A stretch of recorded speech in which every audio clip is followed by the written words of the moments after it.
Absolute advantage. देखो जब मैं एडवांटेजेस कंपेयर करता हूं ना, अपॉर्चुनिटी कॉस्ट में इन्वॉल्व अ सिंगल एंटिटी, मतलब एक पर्सन या तो आईफोन ले या बीएड ले, और दो कमोडिटीज या कई सारी कमोडिटीज की अपॉर्चुनिटी कॉस्ट मैं कैलकुलेट कर सकता हूं, मैं फिगर आउट कर सकता हूं। बीएड के बाद एक और ऑप्शन है यूपीएससी, तीसरा ऑप्शन इंजीनियरिंग, कई सारे ऑप्शंस हैं।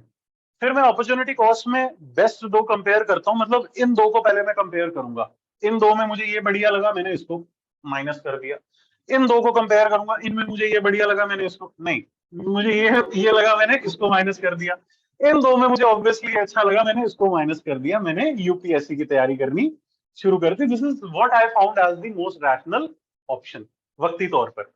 तो यहां पर लेकिन मुझे with respect to all these things मुझे किसी और बंदे की जरूरत नहीं पड़ी।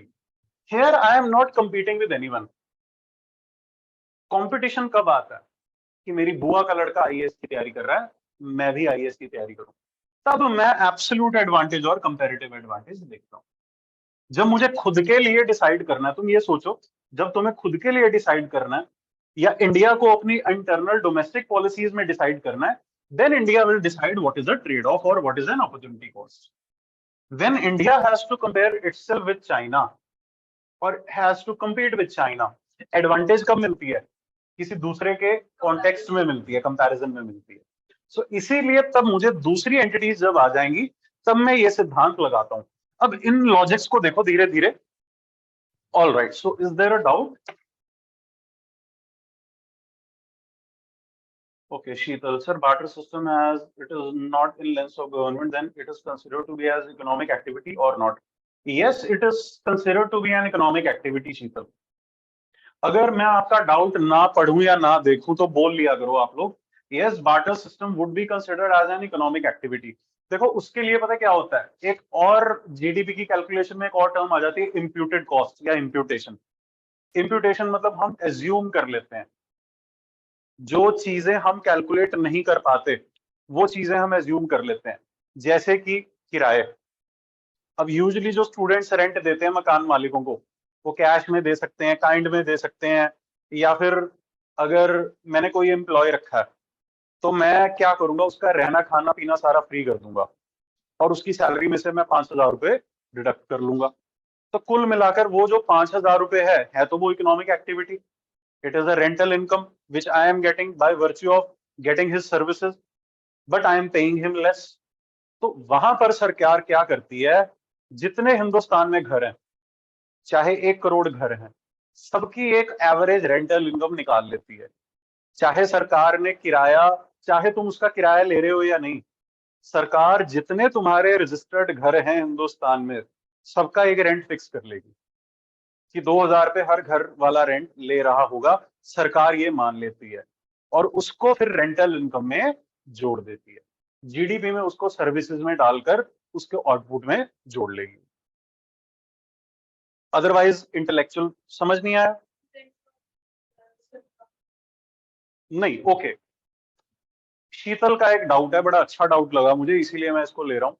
ये कह रही है कि सर बार्टर सिस्टम है, बार्टर सिस्टम लगा लो या बिना पैसे के अगर मैं कोई चीज तुम्हें देता हूँ और बदले में बिना कुलचा, कुलचा और गोलगप्पा, कुलचा और गोलगप्पा है मान लो, तो बिना पैसे की कोई चीज मैं उसको दे रहा हूँ, बिना पैसे के वो कोई चीज मुझे दे रहा है। तो ये बोल रही है कि सर ये तो इन दोनों बंदों में आपस में समझदारी होगी, सरकार को कैसे पता लगेगा? ये भी है, सही बात है। या फिर तुम तुम्हारे घर में कोई डोमेस्टिक हेल्प है या सर्वेंट है, कई बार क्या होता है तुम उसको सैलरी नहीं देते लेकिन तुम उसको रहना खाना पीना दे देते हो, तुम उसको एक कमरा दे देते हो, तुमने 10,000 रुपए सैलरी उसकी देनी थी लेकिन तुम क्या करते हो, तुम उसको कहते हो कि मैं तुझे रहने के लिए घर दे दूंगा, रहना खाना पीना बिजली फ्री कर दूंगा। क्या वो जीडीपी में कैलकुलेट हो पाएगा? नहीं हो पाएगा। अब सरकार के आगे ऐसी बहुत सारी चीजें आती हैं, ये आगे कॉन्सेप्ट आना था, मैं अभी बता देता हूँ। सरकार के आगे ऐसी बहुत सारी चीज, सेकंड चैप्टर का कॉन्सेप्ट है, सरकार के आगे ऐसी बहुत सारी चीजें आएंगी कि जब वो किसी चीज का एक्चुअल आउटपुट इकोनॉमिक टर्म्स में कैलकुलेट नहीं कर पाएगी। एक सबसे आसान उदाहरण है जो आपकी बुक में एग्जांपल दिया हुआ है, इसीलिए मैं दे रहा हूँ, रेंट का। तो सरकार को ये नहीं पता चल पाता कि तुमने ऊपर डबल स्टोरी घर बनाया है और तुमने एक कमरा वरुण को 5,000 में दे दिया, एक कमरा इशिका को दे दिया, एक कमरा अमन को दे दिया, एक कमरा प्रशांत को दे दिया। ये 4 कमरे तुमने 20,000 रुपए महीने पर चढ़ा दिए। तुम्हारे दूसरे वाला जो एवरेज पड़ोसी है उसने कोई नहीं चढ़ाया। 4 घर छोड़कर फिर एक ऐसा ही रेंटेड अपार्टमेंट है जिसको 20,000 रुपए महीना किराए पर चढ़ाया गया है। अब यूजुअली ये जो इनकम्स हैं, रेंटल इनकम्स हैं, यूजुअली ये पक्के की नहीं होती। पक्के की मतलब ये लीगलाइज नहीं होती, या तो ये कैश में होती है या ये काइंड में होती है। तो सरकार हर घर को जाकर ये सर्वे नहीं कर सकती कि भैया आप लोगों ने ये कमरा किराए पर दिया हुआ है, नहीं दिया हुआ, किसको दिया हुआ है, कितने टाइम के लिए दिया हुआ है। It is very absurd. या इतना ज्यादा अभी हमारे पास, और हमारी पॉपुलेशन भी बहुत ज्यादा है, इतना हम एजम्पशंस नहीं लगा सकते। तो इतना हम प्रिसाइज नहीं हो सकते। रादर हम क्या करते हैं, अगर टोटल इंडिया में 100 घर हैं और 20 घरों ने भी उसको किराए पर दिया हुआ है, तो मैं क्या करूंगा, और उनका हर घर का किराया मान लो 20,000 रुपए है, तो 20 घरों ने 20,000 रुपए में 20 मकान किराए पर दिए। टोटल इंडिया में 100, हाँ जितने भी हैं टोटल इंडिया में 100 मकान है। मैं क्या करूंगा, हर मकान का ऑन एन एवरेज 4,000 रुपए महीना रेंटल इनकम मान लूंगा और वो मैं जीडीपी में कैलकुलेट कर लूंगा। That is called imputation, imputed income. मैं उसको जानबूझकर ऐड कर लेता हूं ताकि मेरे जीडीपी के फिगर्स मुझे थोड़े बढ़ जाएं और थोड़ी सी रियलिटी मुझे दिखे, तो असलियत मुझे दिखे। ये उसका फायदा होता है। ये और कहां कहां कर सकती हो तुम आरुषि? डेली वेजेस का कर सकती हो, कोई एक पर्टिकुलर सेगमेंट का, डोमेस्टिक हेल्प्स की सैलरी। तुम मान लोगी कि हर अर्बन एरिया में एवरेज हर घर में एक काम वाली या एक सर्वेंट होगा ही होगा यूजुअली। रूरल में नहीं होगा लेकिन अर्बन में पक्का होगा ही होगा। रूरल में कि हर घर, जो इंडिया के 100 घर हैं अर्बन एरिया में, वो 100 के 100 घर 1,000 रुपए महीना सर्विसेज में एक बंदे को एम्प्लॉय कर रहे होंगे।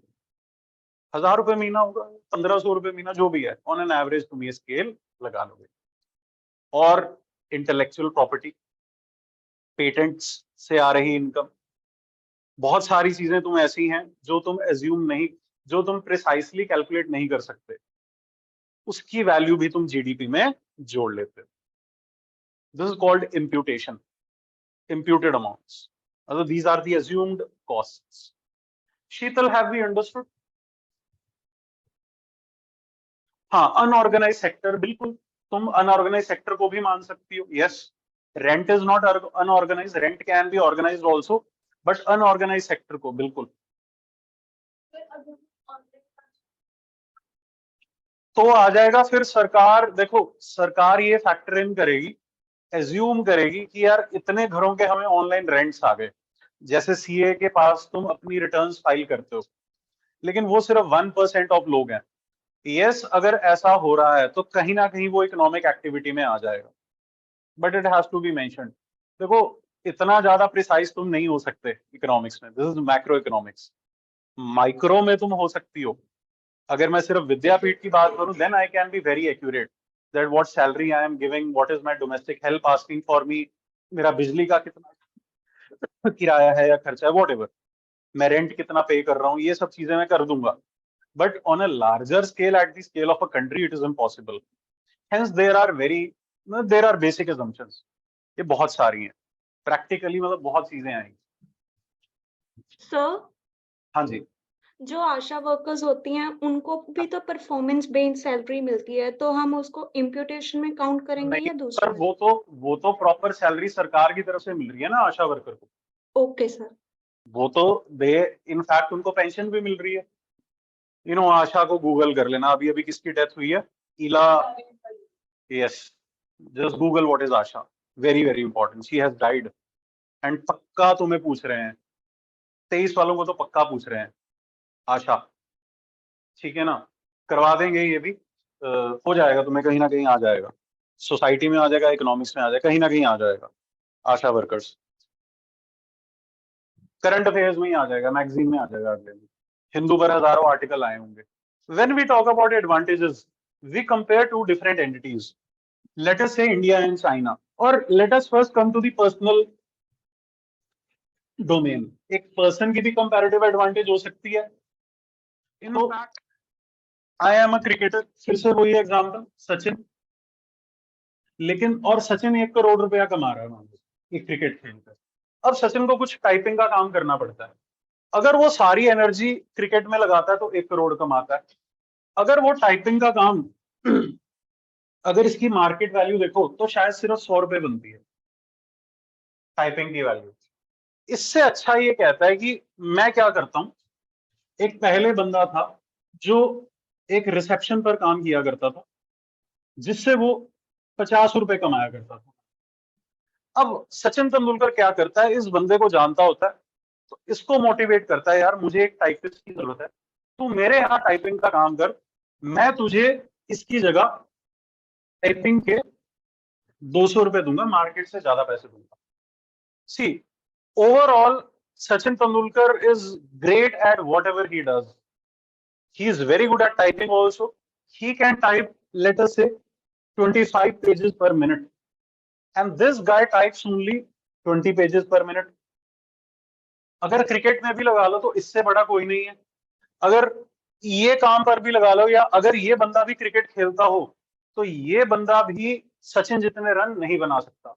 मतलब अगर एब्सोल्यूट टर्म्स में देखें कि कोई भी एक पर्टिकुलर चीज को कंपेयर कर लें, तो यार टाइपिंग में भी सचिन तेंदुलकर इससे बेटर है, और क्रिकेट में तो है ही सबसे बेटर, भगवान है वो क्रिकेट का। So he is better at everything whatever he does. So that means Sachin Tendulkar has an absolute advantage both with respect to cricket as well as typing over this person in any domain. मतलब in a given unit of time, अगर 100 बॉलें दे दूं तो सचिन इससे ज्यादा run बना पाएगा, अगर 1 घंटा दे दूं तो सचिन इससे ज्यादा पेपर टाइप कर पाएगा। मतलब Sachin Tendulkar has absolute advantage in both the domains when it comes to any activity in a given unit of resource. The resource can be time, the resource can be कोई भी अब मैंने एक और एग्जांपल दिया था आटे का। 10 किलो आटा है, 10 किलो आटे में एक बंदा 10 किलो आटे के 15 पराठे बना देता है, एक बंदा 10 किलो आटे के 10 पराठे बनाता है, मतलब 1 किलो का एक पराठा बनाता है। तो कुल मिलाकर जो 15 पराठे वाला है, he has an absolute advantage, because 10 kilo आटे में वो 15 बना रहा है और 10 किलो आटे में वो 10 बना रहा है। अगर मैं वेट को छोड़ दूं, अभी तो आटा है रिसोर्स, अगर मैं टाइम ले लूं, एक बंदा 1 घंटे में 50 पराठे बना रहा है, दूसरा बंदा 1 घंटे में 100 पराठे बना रहा है। So per unit of that resource one person has more advantage than the other person. So this is called the law of absolute advantages, that out of a given unit of resource I can produce more goods. It could be time, per unit weight, per unit दूध। दूध में भी क्या होता है, एक बंदा है, उसकी भैंस ने 4 किलो दूध दिया, उसने उसी दूध को मान लो 100 ग्राम करके उसने बेच दिया, मतलब वो 100 रुपए कमा लेता है उस 4 किलो दूध से, मान लो 25 रुपए लीटर के हिसाब से। दूसरा बंदा क्या करता है, उसी 4 लीटर दूध में पहले तो 2 किलो पानी मिलाता है, उसको 6 किलो कर दिया, उसका फैट निकालकर थोड़ी सी क्रीम वो 50 रुपए की डेयरी में बेच आता है, फिर थोड़े से दूध का जाग लगाकर वो दही जमा देता है 100 ग्राम, 20 रुपए का वो बिक गया, फिर एंड में बचा हुआ दूध फाड़ देता है, उसका पनीर निकाल दिया। तो कुल मिलाकर उसने उस पर यूनिट रिसोर्स का ज्यादा फायदा उठा लिया। He has absolute advantage in consuming that 4 liters of milk over the other person. ये बढ़ कैसे सकती है एडवांटेज, तुम्हारे दिमाग से, ह्यूमन रिसोर्स लगाकर, फिर तुम्हारी एथिकल या अनएथिकल मूविंग से बढ़ सकती है, तुम्हारी ऑटोमेशन से बढ़ सकती है, फूड प्रोसेसिंग से बढ़ सकती है, ठीक है ना। बहुत सारी चीजों से तुम रिसोर्स बेस बढ़ा सकते हो, एडवांटेज गेन कर सकते हो। इनफैक्ट प्रोडक्टिविटी ऑफ फैक्टर्स, जो फैक्टर्स ऑफ प्रोडक्शन होते हैं जैसे लैंड, लेबर, मनी, इनकी अगर प्रोडक्टिविटी में बढ़ा दूं तो मैं अपनी एडवांटेज इंक्रीज कर सकता हूं उस लेबर।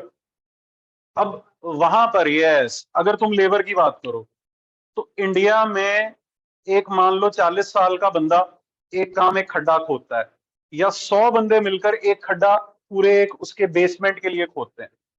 इंग्लैंड में क्या होता है, एक ही बंदा जेसीबी की खुदाई करता है और सारा का सारा वो खड्डा एक दिन में खोद देता है।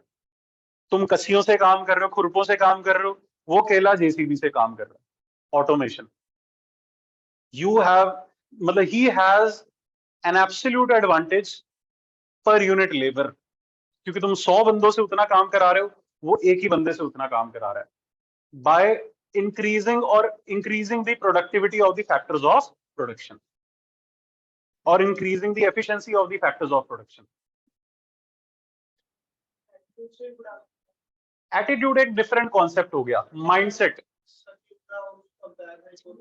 इकोनॉमिक्स में एटीट्यूड नहीं चलेगा। इकोनॉमिक्स में देखो, अब यार फिर वो तो इंटरेस्ट की बात है ना। तुम यहाँ अब इंटरेस्ट को कैसे इकोनॉमिक्स में लेकर आओगे? वो जो लाइन है वो एक अलग स्ट्रीम है, बिहेवियरल इकोनॉमिक्स।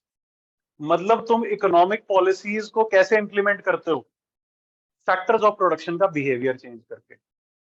पंक्चुअलिटी इंड्यूस कर देते हो अपनी फैक्ट्री में।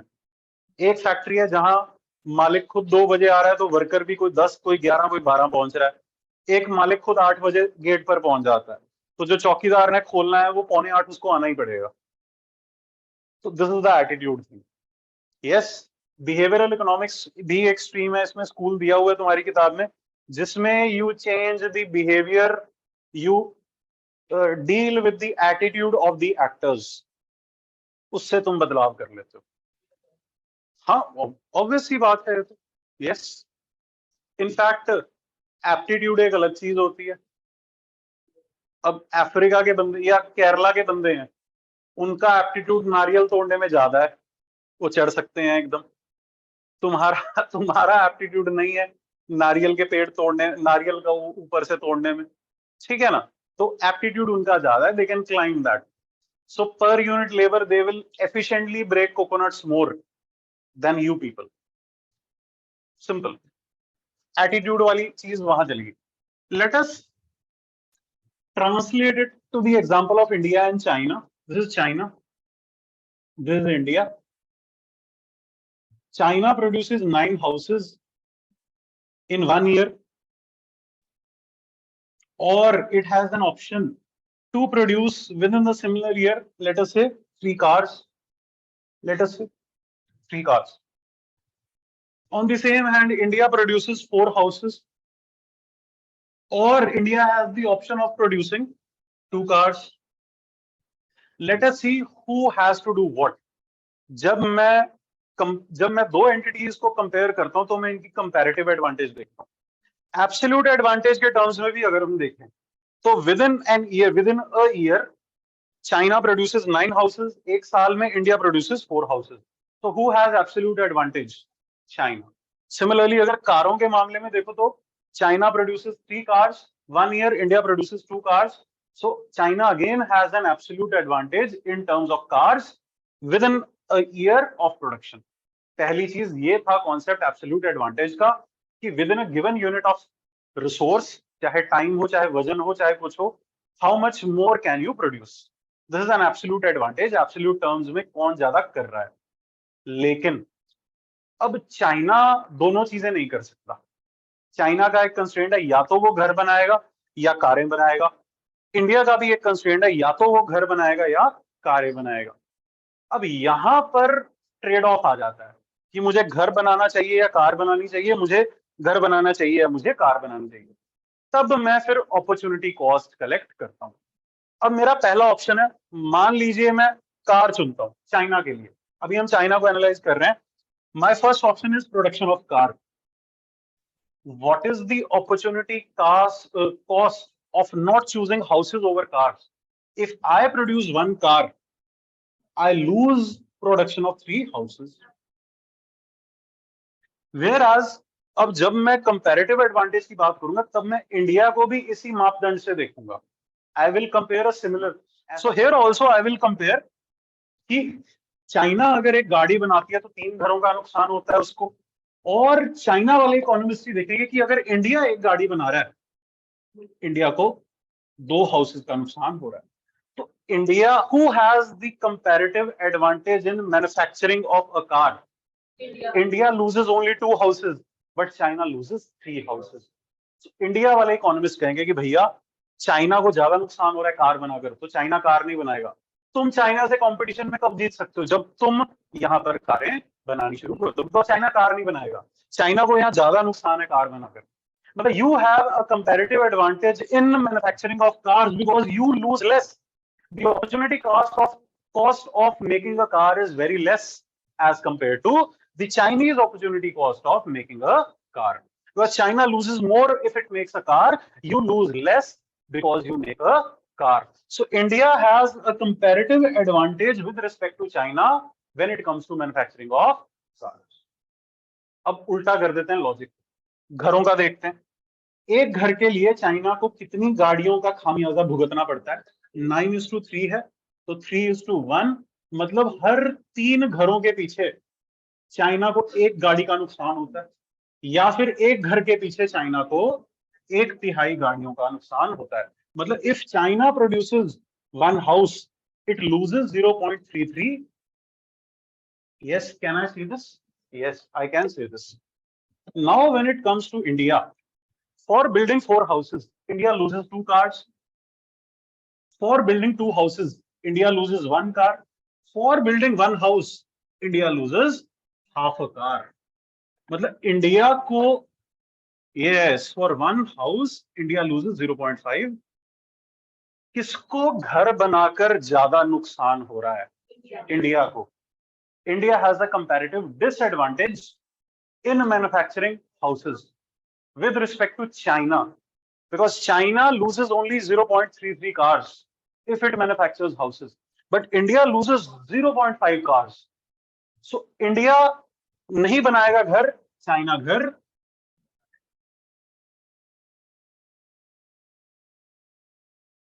इससे अच्छा नहीं समझ में आ सकता। मतलब China has a comparative advantage over India when it comes to manufacturing houses, whereas India has a comparative advantage over China when it comes to building the cars. Overall, China has an absolute advantage over India in either houses or either cars. इस example को लिख लो, अपने घर पर practice करके देखना कि मैंने क्या बोला। कई बार इकोनॉमिक्स की चीजें बोर्ड पर हवा में समझ नहीं आती जब तक तुम खुद उनको प्रैक्टिस नहीं करोगे। जो भी मैं चीजें कराऊंगा घर जाकर देख। सब जैसे government contracts for making highways, तो उसमें एब्सोल्यूट एडवांटेज इस वे में देखेंगे, कम कॉस्ट पर ज्यादा profit. Okay, I did not get your point Raman, kindly come on board, बोलो माइक पर। सर जैसे गवर्नमेंट कॉन्ट्रैक्ट बेस्ड करती है रोड बनाने में, तो उसमें वो ट्रेड ऑफ करती है किसको दें ताकि कम प्रॉफिट में वो जाए। हाँ बिल्कुल, बिडर को भी वो देख सकती है। बिल्कुल, कैसे देखेगी? वो ये देखेगी कि मैंने ठेका देना है रोड बनाने का, मैं, हाँ, सबसे सस्ता कौन है, तो वहां पर मुझे कंपैरेटिव एडवांटेज होगी। वही एक ही बात है। मतलब ऑब्वियसली घर भी जो तुम बनवाओगे लेबर से ही बनवाओगे। चाइना खुद थोड़ी घर बना रहा है, चाइना भी बंदों से ही बनवाएगा, और सरकार जो रोड बनवाएगी वो भी बंदों से बनवाएगी। तो कौन सा ठेकेदार मुझे सस्ते में बनाकर देगा? अब देखो कुछ और फैक्टर्स भी आते हैं, क्वालिटी आ जाती है, फिर वहां पर कंपैरेटिव कॉस्ट नहीं तुम बोल सकते। अब चाइना और जापान की अगर बात करूं, there you will not talk about comparative advantage. Why? Yes, China की चीज जो है, चाइना 100 चीजें बनाता है और 100 ही बेचता है। जापान एक चीज बनाता है और एक ही बेचता है। चाइना वही चीज 100 रुपए की बनाकर बेचेगा, जापान वही चीज 10,000 की देगा। लेकिन जापान की चीज की गारंटी ये है कि वो दादा खरीदे और पोता चलाए। वो वाली चीज है कि दादाजी ने तुम्हारे जापान से कोई खरीदी चीज और तुम वो ही साइकिल चला रहे हो। So that is Japan for you. China में तुम्हारे बच्चे होने से पहले ही वो खत्म हो जाएगी। हाँ, मतलब तुम बच्चे थे, तुम बड़े हुए उससे पहले हो। तो economics is not very simple. अगर और कॉम्प्लेक्स करना चाहें तो बहुत सारी चीजें यहाँ आ जाएंगी। Have we now understood देसी तरीके से what is comparative advantage, what is absolute advantage, what is the trade-off, what is an opportunity cost?